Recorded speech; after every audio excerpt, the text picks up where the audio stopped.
மக்களே, இன்று நாம் திருக்குறள் 233ஆம் குறளை பார்க்கிறோம்.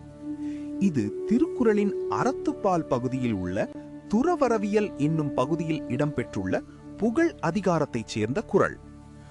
ஒன்றா உலகத்து உயர்ந்த புகழல்லால் பொன்றாது நிற்பதொன்று இல். இந்த குறள் சொல்ல வருவது என்னவென்றால், இந்த உலகத்தில் நிலையாக நிற்கும் ஒன்று என்னவென்றால் அது நல்ல புகழ் மட்டுமே.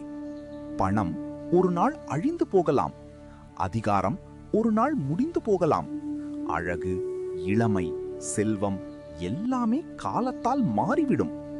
ஆனால் ஒரு மனிதன் செய்த நல்ல செயல்களால் கிடைக்கும் புகழ் எப்போதும் அழியாமல் நிலைத்து நிற்கும். சிலர் வாழ்க்கையில் பெரிய செல்வம் சேர்ப்பார்கள், ஆனால் அவர்கள் மறைந்த பிறகு அவர்களை யாரும் நினைக்க மாட்டார்கள்.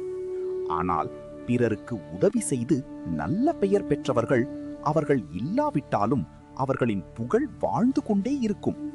அதுதான் உண்மையான வாழ்க்கை வெற்றி. அதனால் நாம் வாழ்க்கையில் நல்ல பெயர் கிடைக்கும் வகையில் வாழ வேண்டும். பிறருக்கு பயன் தரும் செயல்களை செய்ய வேண்டும். இதைத்தான் இந்த குறள் மிக அழகாக சொல்லுகிறது. ஒன்றா உலகத்து உயர்ந்த புகழல்லால் பொன்றாது நிற்பதொன்று இல். அடுத்த குறளில் மீண்டும் சந்திப்போம்.